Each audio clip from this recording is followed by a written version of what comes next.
Hello listeners, welcome to ఇష్ట్రిబిత్రుగు podcast. నా పేరు విజయాపల్ల. సీజన్ 8 బ్యాక్లాగ్స్ అయిపోయింది కదా. చాలామంది అది విని వాళ్ళకి నచ్చిందని నాకు మెసేజ్ చేశారు. నా పాడ్కాస్ట్ స్టార్ట్ చేసిన దగ్గర నుంచి పాడ్కాస్ట్ని విని నా ఫ్రెండ్స్లో ఇద్దరున్నారు. వాళ్ళు రాజారాం అండ్ రాంప్రసాద్. ఇప్పుడు వాళ్ళిద్దరూ బ్యాక్లాగ్స్ గురించి మనతో కొన్ని విషయాలు షేర్ చేసుకోవడానికి వచ్చారు. అలానే బ్యాక్లాగ్స్ గురించి వాళ్ళని ఇంకొన్ని క్వశ్చన్స్ అడిగాను. సో ఈ కాన్వర్సేషనే మీరు ఇప్పుడు వినబోతున్నారు. వినండి బ్యాక్లాగ్స్ గురించి అండ్ ఈ కథలో ఉన్న మంచి చెడు గురించి, లైఫ్లో జరిగిన మంచి చెడు గురించి మీకు ఇంకొన్ని విషయాలు తెలుస్తాయి. సో రాంప్రసాద్, సీజన్ 8 మొత్తం విన్నావు కాబట్టి మీ రివ్యూ క్లుప్తంగా చెప్పేసి. క్లుప్తంగా స్టార్ట్ అవడం కొంచెం గజిబిజిగా స్టార్ట్ అయింది అనిపించింది. మధ్యలో బాగా పిక్ చేసావు. నీ స్టైల్, డైలాగ్స్ అన్ని అక్కడ ఇక్కడ దూర్చేసి బాగా సెట్ చేసావు. బాగా తీసుకెళ్ళావు స్టోరీని. కానీ ఎందుకో ఇందులో మాత్రం ఏదో వెరైటీగా మంచి ప్లే బాయ్ మూడ్ లో ఉన్నట్టున్నావు, అంతలా నడిపించావు. బట్ క్లైమాక్స్ ఆనెస్ట్లీ అరే అయిపోయింది ఏంటి ఇలాగా అనిపించింది నాకు. That's my honest review. Thank you. Rajaram, your turn. నాకైతే యాక్చువల్లీ స్టార్టింగ్ చాలా బాగా అనిపించింది. నాకు హుక్ నీకు కళ రావడం అది చాలా అంటే హుక్ అనమాట, to drag you into the story. అది బాగా నచ్చింది నాకు. కానీ మధ్యలో కొంచెం స్లో అనిపించింది అక్కడ. అండ్ బట్ అదే ఎండింగ్ కూడా యాక్చువల్లీ ఒక స్టోరీ నుంచి ఇంకో స్టోరీకి ట్రాన్సిషన్ కూడా బాగా జరిగింది అనిపించింది. బట్ ఎండింగ్ కూడా కొంచెం సడన్ గా అబ్రప్ట్ గా అయినట్టు అనిపించింది. ఎండింగ్ ఏమిటో సడన్ గా ఉన్నట్టుండి క్లోజర్ రాలేదు నాకు. ఐ మీన్ బై బ్యాక్లాగ్స్ అనడం వల్ల the whole point of the story was not to have closure. But అయి ఉండొచ్చేమో. బట్ నా ఫీలింగ్ అదే. ఓకే, ఇప్పుడు మీరిద్దరు చెప్పారు కాబట్టి నేను నా పాయింట్ ఆఫ్ వ్యూ చెప్తాను. లైక్ ఫస్ట్ స్టార్టింగ్ చేసినప్పుడు నేను అనుకున్నది, నువ్వు అన్నది ఒక పాయింట్ నిజమే, ఇది బ్యాక్లాగ్ అన్నాను కాబట్టి నేను దీన్ని ఏ విధంగా తీసుకెళ్ళాలి అనుకోలేదు. అంటే ఏదో ఒక ట్విస్ట్ పెట్టేసి లైక్ ఒక థ్రిల్లర్లో తీద్దాం అనుకోలేదు, అక్కడ రాద్దాం అనుకోలేదు. ఆ తర్వాత రామ్ అన్నట్టు ఈ ప్లే బాయ్ మూడ్ అంటే ఒక కాలేజ్ లవ్ స్టోరీ అలా చెప్దాం అనుకున్నాను. ఎందుకంటే నేను నా స్టాట్స్ చూసుకున్నప్పుడు అరౌండ్ 18 to 35 ఏజ్లో ఉన్నవాళ్ళు మోర్ దెన్ 70% మొత్తం పాడ్కాస్ట్ వింటున్న వాళ్ళలో. సో వాళ్ళందరికీ ఒకసారి వాళ్ళ కాలేజ్ డేస్ అవన్నీ గుర్తొచ్చేలాగా మన స్టోరీ రాద్దామని బ్యాక్లాగ్స్ అని స్టార్ట్ చేశాను. సో ఇప్పుడు నెక్స్ట్ మీకు బాగా నచ్చిందా సీన్, కానీ నచ్చింది ఏదైనా అనిపించింది, అరే బాగుంది ఇది పర్టికులర్గా నాకు నచ్చింది అనేది, ఆర్ మీరు ఎక్కడైనా కనెక్ట్ అయింది ఏదైనా ఉందా ఏదైనా స్టోరీకి? వాడు తాగేసి మాట్లాడతాడు కదా, తాగేసి కొంచెం జ్ఞాన్ ఇస్తాడు చూడు, అది బాగా అనిపించింది. ఎందుకంటే that's at some point in life everyone realises that, everyone has to. ఇప్పటి వరకు ఆవిడ రియలైజ్ అవ్వలేదంటే అదృష్టవంతుడే చెప్పాలి, లేదా ఆడు ఏం చేయట్లేదని చెప్పాలి. But that was very apt. అక్కడ నాకు ఇంకా ఎందుకు నచ్చిందంటే నీ స్టోరీస్ అన్నిటిలోని, అంటే నువ్వు ఒకప్పుడు ఎంబీ ఫ్యాన్ కాబట్టి ఆ మహేష్ బాబు డైలాగ్ ఇన్ఫ్లుయెన్స్ కొంత ఉంటుంది, ఆటోమేటిక్గా వచ్చేస్తుంది. నువ్వు ఐ థింక్ నువ్వు అనుకోకుండా వచ్చేస్తుంది, అక్కడ వచ్చేసింది అది నీకు. ఆ ఫ్లో వచ్చింది, మహేష్ బాబు ఫ్లో ఇచ్చేసావు, బాగా అనిపించింది. అక్కడ బాగా కనెక్ట్ అయ్యాను. Lakshmi character was a good ఏమన్నది ఈక్వలైజర్. నువ్వు ఎక్కడెక్కడ నువ్వు ఓవర్ చేస్తున్నావు, she stabilises you. I like that character very much. ఎందుకంటే నాకు మధ్యలో నాకే అనిపించింది ఏంటి ఎంత ఓవర్ చేస్తున్నాడని. వెంటనే అమ్మాయి శీల్కం సార్ తగ్గించండి అవన్నీ మాకెందుకు అవి ఇవని. యా, బట్ ఈసారి నువ్వు కొత్తగా కొంచెం రొమాన్స్ అన్ని యాడ్ చేస్తావు, రొమాంటిక్ డైలాగ్స్ అన్ని. ఐ థింక్ అది న్యూ అని చెప్పాలి. ఇప్పుడు దాకా విన్నట్లు యా సీన్లు, ఆ కిస్ సీన్లు, ఏవో ఊపిర్లు అవి ఏవేవో సర్దేసావు అసలు. బట్ అగైన్ ఆల్ దట్ ఏంటంటే నీకు ఆ కాన్ఫిడెన్స్ బిల్డ్ అయింది, నువ్వు అది చెప్పగలుగుతున్నావు రాసేసింది అంటే. So I was very happy for that. నువ్వు ఆ సీన్, ఆ కిస్ సీన్ నువ్వు చెప్పినప్పుడు పిక్చరింగ్ ఇట్ అనమాట, దీన్ని ఎలా షూట్ చేయొచ్చు అని. ఐ థింక్ దట్స్ రియల్లీ చాలా చేయొచ్చు కూడా అన్ని ఆలోచించాడు రాజా. తప్పదు కదా మరి. అదే కానీ ఐ థింక్ దాన్ని మరీ ఓవర్ గా చేయకుండా, అట్ ద సేమ్ టైం మరీ మరీ వల్గర్ గా అవ్వకుండా, ఐ థింక్ ఇది చాలా సటిల్ గా ఉంది అది. Right when it is becoming a little closure, Lakshmi comes in and makes it normal again. అది బాగా నచ్చింది నాకు. అండ్ నాకు ఒక డైలాగ్ కూడా చాలా నాకు నువ్వు ఒక ఎపిసోడ్ 2 ఎపిసోడ్ 3లో డైలాగ్స్ కొంచెం హెవీగా పడ్డాను, చాలా బాగా అనిపించింది నాకు. ఈ రోజు మళ్ళీ విన్నాను నేను పొద్దున్న నీకు టెక్స్ట్ చేసినప్పుడు కూడా నాకు అనిపించింది ఒకసారి వెళ్ళి మళ్ళీ ఎపిసోడ్ విన్నాం. ఆ డైలాగ్ చాలా కొంచెం ప్రెసెంట్ పాస్ట్ అయిపోతుందని మనకు చాలా తెలుస్తుంది. అది చాలా బాగా అనిపించింది నాకు dialogue. I think you don't realise that the present will become past one day. అది మాత్రం అది డైలాగ్స్ కూడా చాలా రాసావు. తర్వాత ఎస్పెషలీ పీకే నా బిగ్గెస్ట్ కంప్లైంట్ ఏంటంటే ఐ థింక్ పీకేని సరిగ్గా హ్యాండిల్ చేయలేదు, ఆ పర్టికులర్ స్టోరీని సరిగ్గా హ్యాండిల్ చేయలేదు. మేబీ అంత క్లోజ్ ఫ్రెండ్ అయినప్పుడు యూ హ్యావ్, నేను నా గురించి ఆలోచిస్తున్నాను, అగైన్ నా పాయింట్ ఆఫ్ వ్యూ ఆలోచిస్తున్నాను. అంత క్లోజ్ ఫ్రెండ్ అయ్యింది, అంత మిస్అండర్స్టాండింగ్ వచ్చింది అంటే నేను అన్ని సంవత్సరాలు అయిన తర్వాత మేబీ నేను ప్రయత్నం చేసేవాడినేమో, ఎలా ఉన్నాడు వీడు, ఎక్కడ ఉన్నాడు వీడు కరెక్ట్ చేసుకోవడానికి. 4 ఏళ్ళు క్లోజ్ గా ఉన్నాం, అదొక చిన్న మిస్అండర్స్టాండింగ్ వస్తాయి, అట్లేదు. ఒక ఫ్రెండ్షిప్ ఉన్న తర్వాత అప్స్ ఉంటాయి, డౌన్స్ ఉంటాయి, మిస్అండర్స్టాండింగ్స్ వస్తాయి. కానీ అదొక్కటే నాకు ఇంకొంచెం ఆ స్టోరీ ఆర్క్ కొంచెం ఇంకేమైనా ఎక్స్టెండ్ చేసి ఉంటే బాగుండేదేమో అని. ఇన్ఫాక్ట్ లాస్ట్ సృష్టిస్తా అంటే నేను దాని గురించి వస్తుందేమో అనుకున్నాను నేను. నువ్వు చెప్పే రవి జాగు పీకే గురించి యాక్చువల్ నాకు ఉంది. If I remember it correctly, నీ first episode ending peak bang.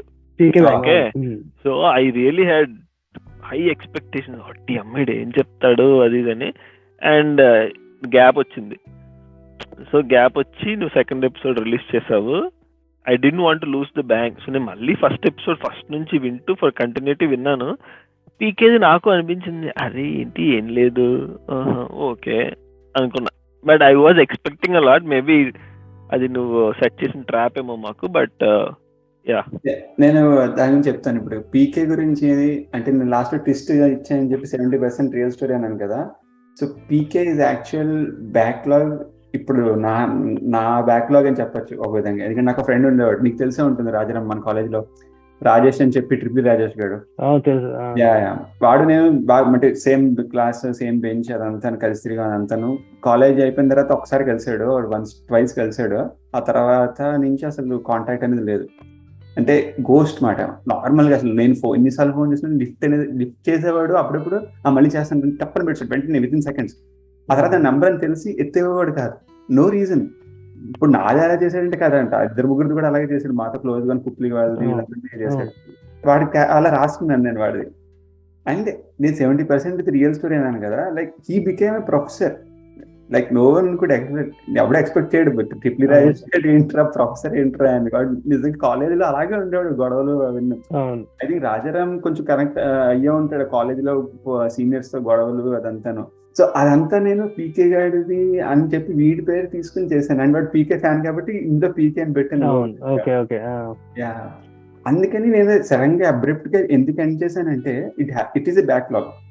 ఇంకా అది ఎప్పుడు క్లియర్ చేయలేని బ్యాక్లాగ్ ని అందుకే అక్కడ ఆప్షన్. వీడు ట్రై చేసాడు, ఫోన్ చేసాడని నేను మళ్ళీ అది కన్వే చేయలేదు, ఎందుకంటే ఇట్స్ బ్యాక్లాగ్. అంటే గ్రడ్జా ఏంటి అనేది అనుకుంటారని. But don't think it's grudge ఏం కాదు. మేబీ వాడు కంఫర్టబుల్ కాదు, I don't know why again మాట్లాడడానికి. అది అందుకని పీకే అలా ఎండ్ చేస్తాను. ఇంకా అదొక్క స్టోరీ కొంచెం నాకు ఏంటంటే, ఇప్పుడు స్వప్న ఉందనుకో, at least you know why there is ఇద్దరి మధ్యన మిస్అండర్స్టాండింగ్ ఎందుకు ఉందో తెలుసు. పీకే మాత్రం మేబీ ఇంకొంచెం ఏమైనా క్లోజర్ ఇచ్చుంటే బాగుంటుందేమో.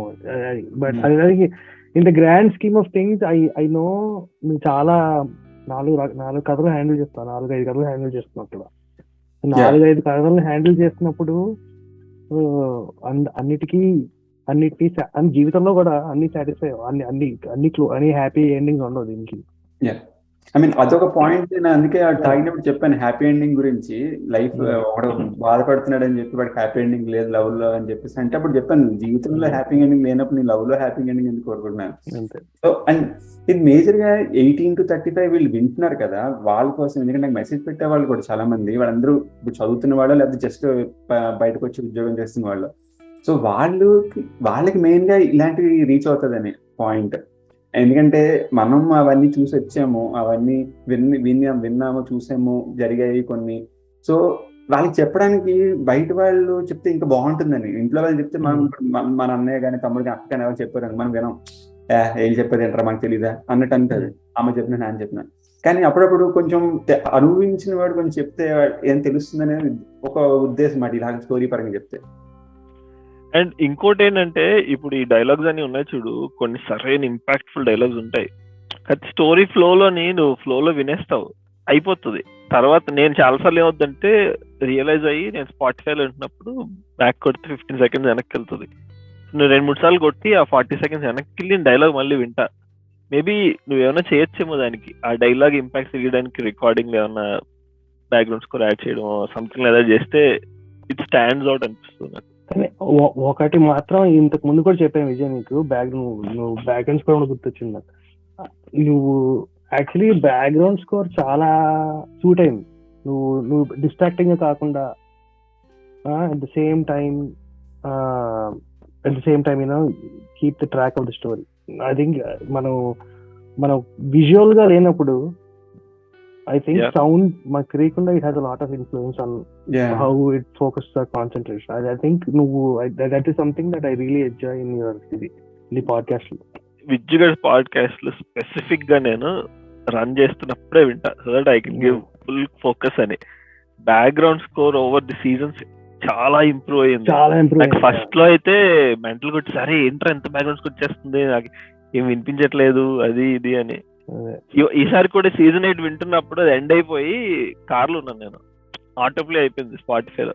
ఫస్ట్ సీజన్ ఫస్ట్ ఎపిసోడ్కి వెళ్ళిపోయింది కిష్కిందకాండకి. అందులో ఉంటదమ్మా బ్యాక్గ్రౌండ్ స్కోర్, అమ్మ నిజంగా కిష్కిందకాండ అది. నాకు బ్యాక్గ్రౌండ్ స్కోర్ ఇష్టం. సినిమాలు చూసినప్పుడు కూడా నాకు బ్యాక్గ్రౌండ్ స్కోర్ జనరల్గా సీన్ నిలవచ్చారంటే బ్యాక్గ్రౌండ్ స్కోర్ చాలా ఇంపార్టెంట్. ఇంగ్లీష్ మూవీస్ లో వాటిలో కూడా హ్యాన్స్ జిమ్మర్ గారు కానీ సినిమా సీన్స్ అన్ని ఎలివేట్ చేసేది అదే. అందుకే నేను నా స్టోరీ నేను వింటూ ఒక మ్యూజిక్ ప్లే చేసుకుంటాను. నేను ఒక 3-4 మ్యూజిక్లు, అది ఒకదాని తర్వాత ఏది సూట్ అవుతుంది అనేది నేను చూసి దాన్ని పెడతాను. So it's not like first come first serve type లో పెట్టాను. అది నాకు ఏది నచ్చిందో చూసి అది పెడతాను. ఎందుకంటే నా ఎక్స్పెక్టేషన్ ఆఫ్ బ్యాక్గ్రౌండ్ స్కోర్ ఎప్పుడు హైలో ఉంటుంది. నాకు నార్మల్ కొట్టినా సరే అది నచ్చదు నాకు. అందుకే నాకు నచ్చిందంటే డెఫినెట్ గా 60% ఆఫ్ ద పాపులేషన్ నచ్చుతుంది అనే ఉద్దేశంతో, అంటే మెజారిటీ నచ్చుతుంది అనే ఉద్దేశంతో పెడతాను నేను. నీకు ఇంతకు ముందు కూడా చెప్పాను కదా విజిత్, అదేంటి ఇంకో పాడ్కాస్ట్ వింటా స్నాప్ జడ్జ్మెంట్ అని NPR. వాడిది ఏంటంటే వాడి హోల్ ఏంటంటే స్టోరీ టెలింగ్ విత్ బీట్ అని. సో ఐ థింక్ ఇది మాత్రం ఈ సీజన్ లో మాత్రం I think sound track was phenomenal. Selection మాత్రం I think it made sense. ఎక్కడ ఇన్అప్రోప్రియేట్ గా అనిపించలేదు, ఎక్కడ అబ్బా ఇదేంటి కాదు దీనికి డిస్ట్రాక్టింగ్ గా లేదు. నేను మెయిన్ గా ఈ సీజన్ కి టు బి ఆనెస్ట్ నేను ఎక్కువ టైం స్పెండ్ చేయలేదు బ్యాక్గ్రౌండ్ స్కోర్ కి. విన్నాను 3-4 నచ్చింది పెట్టాను వెంటనే. నేను ఎక్కువ కష్టపడింది అర్జున్ సన్ ఆఫ్ శ్రీధర్రావుకి. ఆ స్టోరీకి బ్యాక్గ్రౌండ్ స్కోర్ చాలా వెతికి పెట్టాను. ఎందుకంటే అది స్క్రీన్ ప్లే కూడా కొంచెం కష్టమైన స్క్రీన్ ప్లే కాబట్టి బాగా అర్థం అవ్వాలని చెప్పి 2 మిక్స్ చేసుకుంటూ వెళ్ళాను. బట్ దీనికి లక్కీగా స్టోరీ పరంగా అండ్ బ్యాక్గ్రౌండ్ అలా కుదిరింది, సెట్ అయింది. కానీ రాజా ఇందాక అన్నట్టు దట్స్ వన్ ఇంపార్టెంట్ ఆస్పెక్ట్. నువ్వు అన్ని స్టోరీలు చాలా ఫ్లూయిడ్ గా కనెక్ట్ అయిపోయాయి. ఎక్కడ కూడా నాకు ఇదేంటి అదేంటి నేను ఎక్కడ మళ్ళీ నాకు ప్రాబ్లం ఉంటుంది రాజా. జనరల్ గా నేను అంత కలిపి వినలేదనుకో నేను మర్చిపోతాను కొన్ని. సో నేను అన్ని దీనికి అలా అవ్వలేదు. నేను విజ్జిగడితో అన్నాను కూడా, ఆడు లాస్ట్ రిలీజ్ చేసిన అరే మళ్ళీ అన్ని వినాలి నేను మర్చిపోతాను రా, బట్ ఐ ట్రై అని. అది ఉండింది, దిస్ ఫ్లూయిడిటీ బాగుండింది, నాకు బాగా అనిపించింది అది. యాక్చువల్లీ ఆ ట్రాన్సిషన్ చాలా ఈజీగా ఉంది ఒకదాని నుంచి ఒకటి. ఇప్పుడు ఫస్ట్ ఆస్ట్రేలియా నుంచి ఇండియాకి రావడం, ఇండియా నుంచి మళ్ళీ కాలేజ్కి వెళ్ళడం, కాలేజ్ నుంచి మళ్ళీ వెనక్కి రావడం అంతా. సో బేసిక్ గా వచ్చిన ఇన్సెప్షన్ కథలో కథ ఇది నువ్వు చూసావంటే ఇది. కానీ నాకు ఒక డౌట్ ఏంటంటే ఇది ఏ ఊర్లో జరుగుతుందో నాకు డౌట్ వచ్చింది. నాకు విజయవాడ అన్నాడు ఫస్ట్, విజయవాడ దిగుతాడు కదా కాలేజ్. విజయవాడకి 50 kilometers దూరంలో చెప్పాను. విజయవాడ చుట్టుపక్కల జరుగుతుంది. నువ్వు చెప్పగానే actually that shows the depth of నువ్వు హౌ ఎంత ఇన్వాల్వ్ అయ్యాను స్టోరీలో. ఎందుకంటే నేను ఆటోమేటిక్ గా వైజాగ్ వేసేసుకున్నాను. వైజాగ్ విజయవాడ మన కాలేజ్ లోకి వెళ్ళిపోయాను. నా క్యాలిక్యులేషన్ తప్పు అయితే అది అదే. అంటే నువ్వు వైజాగ్ నుంచి వచ్చావు కాబట్టి నువ్వు వైజాగ్, అందుకే నేను ఎక్కువగా ఆ సిటీ పేరు ఎక్కువ చెప్పను నేను నా podcast. చెప్పలేదు అదే, అవును, ఎక్కడ నువ్వు చెప్పలేదు అదే. ఒకసారి చెప్పాను, మధ్యలో ఆపేస్తాను నేను. ఎందుకంటే ఎవరికి వాళ్ళు ఏ ఊరు అనేది వాళ్ళు ఊహించుకుంటే బాగుంటుందని నా ఉద్దేశం. ఇప్పుడు విజయవాడ వెళ్ళని వాడు విజయవాడ అంటే వాడు ఎప్పుడు చూడని సిటీని ఊహించుకోలేడు. చూపిస్తే వేరు, చెప్పడం వేరు కదా. అందుకనే నేను ఎక్కువ చెప్పను నేను ఆ సిటీలు. అవును, అండ్ యాక్చువల్లీ నాకు ఇన్ వే యాక్చువల్లీ అది కారణం, అది ఏమైనా ప్లాట్ హోల్ ఉందేమో అనుకుని నేను మళ్ళీ వెళ్ళి అది విన్నాను. నేను అన్ని మళ్ళీ సెకండ్ టైం విన్నాను ఏం జరుగుతుంది ఇక్కడ అని. కానీ ఐ థింక్ చాలా ఎందుకంటే నన్ను చెప్పకపోవడం వల్ల ఎవరు కాలేజ్ వాళ్ళు ఏ కాలేజ్ వాళ్ళు అది కనెక్ట్ చేసుకోగలరు అది. ఇప్పుడు ఈ స్టోరీలో మీకు అనిపించింది ఏదైనా ఉంది అంటే, మీకు దగ్గరగా అనిపించిన కథైనా, మీ ఫ్రెండ్స్ లో జరిగింది కథైనా, ఏదైనా ఒక స్టోరీ ఏదైనా మీకు అనిపిస్తుందా దగ్గరగా? మీరు చూసారా, విన్నారా, మీకు జరిగిందా? జరగంది అయితే చెప్తా. ఫస్ట్ ఆఫ్ ఆల్ ఇన్ని ప్యారలల్ ట్రాక్లు నడిపి అంటే ఒకడు వస్తున్నాడు థాట్లోకి, బట్ పబ్లిక్ స్టోరీస్ వద్దన్నావు కదా పబ్లిక్ కి, అది పక్కన పెడితే ఇన్ని ప్యారలల్ నడపడం ఏమో పాసిబుల్ ఏమో. కానీ నాకు క్లోజ్ టు హార్ట్ అంటే ఈ అర్జున్ గాడిదే, వాడి రియలైజేషన్ ఉంటుంది చూడు. I fell that was like spot on. At some point మనిషి రాటి తెలిపి అలా అయిపోతాడు. How you end up there is a different story. అది నువ్వు స్మూత్ గా వద్దా, ఒక రగ్గడ్ రోడ్ లో వెళ్తావా లేదా, అది వేరే చాయిస్. కానీ I think eventually everyone should get that clarity about life and to enjoy the present, ఆ type of thing. Overall I felt that was the message of the story and I liked it. Rajan, నీకేమైనా అనిపించిందా అలాగా? Actually last అంటే నాకు big take home ఏంటంటే, అంటే బాగా నచ్చిన పాయింట్ అంటే, మనం కాలేజ్ లో ఏదైతే కాలేజ్ అయిపోయిన 1 year 2 years బేసిక్ గా మన కాలేజ్ లో ఉన్నప్పుడు మనకి రెస్పాన్సిబిలిటీస్ ఉండవు. మనకి ఏంటంటే అమ్మ నాన్న డబ్బులు సంపాదిస్తున్నారు, మన కాలేజ్కి వెళ్తున్నాం. మెజారిటీ వాళ్ళ కోసం గురించి మాట్లాడుతున్నాను. మనకు అంత ఇల్లు నడిపించాలి అనే రెస్పాన్సిబిలిటీ ఉండకపోవడంతో మనకి మన ఎక్స్పెక్టేషన్స్ ఏంటి మన పార్ట్నర్ నుంచి మనకి కంప్లీట్గా డిఫరెంట్గా ఉంటాయి. ఒకసారి నువ్వు once you start earning money, once you are more responsible, once you have other duties, చదువుకోవడమే కాదు, నీకు what you are expecting from the other partner completely, అసలు ఆ ఎక్స్పెక్టేషన్స్ నీకు నీ పార్ట్నర్ నుంచి ఏం ఎక్స్పెక్ట్ చేస్తున్నా చాలా డిఫరెంట్ గా ఉంటాయి. And I think that comes out really well the story. And the realization that Arjun goes to, okay, this is not what I want. This is not, and as your career progresses, things change. What you want, what you expect from the other one. I think that అది బాగా నచ్చింది. రెండోది ఏంటంటే, అమ్మాయిని ఎక్కడ చూపించలేదు.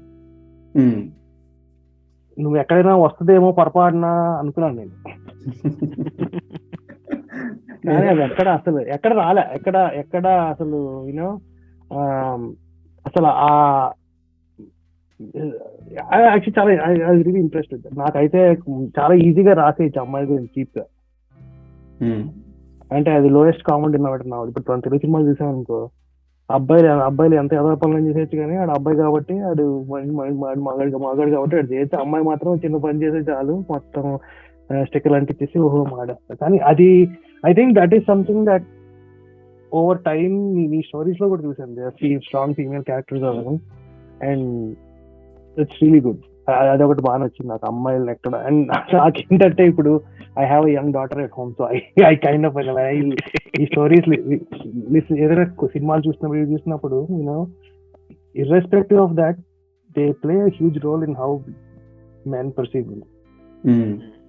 And public domain లో ఉండడంతో ఐ థింక్ అదొకటి బాగా నచ్చింది నాకు. అమ్మాయిలు ఎక్కడ అసలు in spite of that, in spite of Arjun getting his heart broken, I think that is something that it's hard to do that. I think you handle that pretty well. But Arjun becomes from like a broken heart to a hardened heart, right? ఎందుకంటే నాకు character పేరు గుర్తు రావట్లేదు ఇప్పుడు. అమ్మాయి మళ్ళీ phone చేయకపోతే, ఏంటి మీరు మళ్ళీ ఇప్పుడు ఫోన్ చేయలేదా అని అడుగుతుంది లక్ష్మి. చేయలేదు, because I know it's not gonna work out. So you will get to that stage. Actually నాకు అది బాగా నచ్చింది, ఎందుకంటే యూజువలీ నేను for me kind of I was able to relate, ఆ క్యారెక్టర్ బాగా రిలేట్ చేసుకోగలిగాను. ఎందుకంటే నాకు అది జరిగిందని కాదు, నేను జనరల్ గా ఎలా ఉంటానంటే, నేను I will give the other person chance. Okay, మా సిచ్యువేషన్ ఏంటో మనకు తెలియదు, వాడు ఏదో చేశాడు, ఏదో జరిగింది ఆబ్వియస్లీ. అది ఇంకా జరిగిన తర్వాత నా మనసు తిరిగిపోతే ఇంక వదిలేస్తాను నేను. నాకు ఇంకా మళ్ళీ ఇంకా I don't dwell on it. So that's part of that. It's hard, it's a very difficult thing to do that. It easy కాదు అది, but that is a huge lesson it self, right? It's something, yeah, it's easy to write, it's easy to దాన్ని అంత ఈజీగా explain చేయలేము. Yeah, నేను రాస్తున్నప్పుడు బేసిక్గా అంటే ముందంతా థ్రిల్లర్స్ రాశాను కదా, లైక్ ఎక్కడ ఒక ట్విస్ట్, ప్రతి ఎపిసోడ్కి ఎండింగ్లో ట్విస్ట్ ఇచ్చుకుంటూ వెళ్ళిన తర్వాత నాకు ఇది అనిపించింది, ఎందుకు ఇంతలాగా ఎక్కువ స్ట్రెస్ అయ్యింది అంతా రాస్తున్నాను.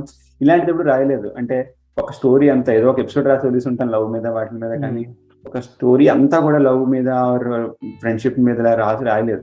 అందుకని కొంచెం ఈజీ వే నాకు ఇలాగ అనిపించి స్టార్ట్ చేశాను అది. కానీ స్టార్ట్ చేసిన తర్వాత నాకే అనిపించింది, ఎందుకు మరి నార్మల్గా ఉంది. ఎందుకంటే నాట్ అవుట్ అవన్నీ విని ఉంటే అవన్నీ కూడా కొంచెం ప్లెయిన్ గా ఉంటాయి, ఫ్యామిలీ డ్రామాల లాగా కొంచెం, అందులో పెద్ద పెద్ద ట్విస్ట్లు ఏం లేవు. కాబట్టి దీంట్లో నేను ఎక్స్ప్లోర్ చేసింది ఏంటంటే, నువ్వు అన్నట్టు రొమాన్స్, వాళ్ళ మధ్య రొమాన్స్ అదంతా. అండ్ ఆ తర్వాత అది కూడా ఎక్కువ శృతి మించలేదు, అంటే ఎక్కువగా పెట్టచ్చు, ఈజీగా పెట్టచ్చు. ఇప్పుడు లవర్స్ ఉన్నారు, ఇద్దరు ఏకాంతంగా ఉన్నారు, ఒక ఇంట్లో ఉన్నారు, సోఫా మీద కూర్చున్నారు అంటే నేను చెప్పుకుంటూ వెళ్ళిపోవచ్చు. నాకు బూతులు రావని కాదు, మీకు అర్థం అవుదని కాదు, నేను చెప్పుకుంటూ వెళ్ళిపోవచ్చు. కానీ ఐ డోంట్ వాంట్ టు, ఎందుకంటే ఈ పాడ్కాస్ట్ లో నువ్వు స్టార్టింగ్ ఇప్పుడు నుంచి ఒక 50+ ఎపిసోడ్స్ స్టోరీస్ చెప్పినా సరే బూత్ అనేది ఎక్కడ వాడలేదు, ఎందుకంటే చెప్పను లేదు. నాకు చాలా ఈజీ, నువ్వు అన్నట్టు పెట్టేయచ్చు, ఒక బూత్ పెట్టేస్తే ఇంకో 10 మంది వచ్చి వింటారు కూడా, బాగుందరే ఇదేదో బాగా మాట్లాడుతున్నాడు మనలాగే అని చెప్పి వింటారేమో. కానీ I don't want to main గా. అండ్ ఇదేంటంటే ఒక విధంగా ఒక లెసన్ వెళ్తుంది పబ్లిక్ లోకి, ఓకే ఇలా చేయొచ్చు. ఇప్పుడు గైడెన్స్ లేక కొంతమంది ఉన్నారు, నాకు వాళ్ళ పేర్లు తెలియదు కానీ కొంతమంది కనిపిస్తూ ఉంటారు నాకు, గైడెన్స్ లేక ఏదో ఏం చేయాలో తెలియక అన్నట్టు. అలాంటి వాళ్ళు ఇలాంటివి ఎలాగో వింటున్నారు కదా పాడ్కాస్ట్ అని చెప్పి ఇలా కథపరంగా చెప్తే బాగుంటుందని చెప్తున్నాను మెయిన్ గా. యా, బట్ ఇంకోటి నువ్వు రియలైజ్ అవ్వలేదో కానీ స్టోరీ టెల్లింగ్ చాలా ఇంప్రూవ్ అయిపోయింది నీది, చాలా ఇంప్రూవ్ అయిపోయింది. అంటే immersive listeners, right? Keeping them. ఇప్పుడు నేను నీ స్టోరీ అని తెలిసి నేను విన్నా కూడా I'm usually very unbiased. So నాకు ఆ ఇమ్మర్సివ్నెస్ వచ్చిందంటే స్టోరీలోకి అద్భుతంగా ఉంటుంది, అది వచ్చేసింది ఇంకా నీకు. అండ్ కొంచెం ఫ్రీడమ్ కూడా బాగానే వచ్చింది, కొత్త ఏరియాస్ ఎక్స్ప్లోర్ చేస్తున్నాను like you said, but it's all with confidence. బాగుంది, really happy for you. Thank you boys. So అదండి, విన్నారు కదా మా మధ్య కాన్వర్జేషన్. బ్యాక్లాగ్స్ మీకు కూడా నచ్చి ఉంటే నాకు డెఫినెట్గా మెసేజ్ చేయండి. ఆల్రెడీ మెసేజ్ చేసిన వాళ్ళందరికీ చాలా చాలా థ్యాంక్స్. సీజన్ 9 నేను త్వరలోనే లాంచ్ కూడా చేస్తాను. ఆల్రెడీ ఎపిసోడ్ 1 గురించి మెసేజ్ చేశాను ఇన్స్టాగ్రామ్లో, కానీ అఫీషియల్గా ట్రైలర్ అంటూ దానికి నేను రిలీజ్ చేస్తాను. Thank you. అప్పటిదాకా గప్ చెప్పు.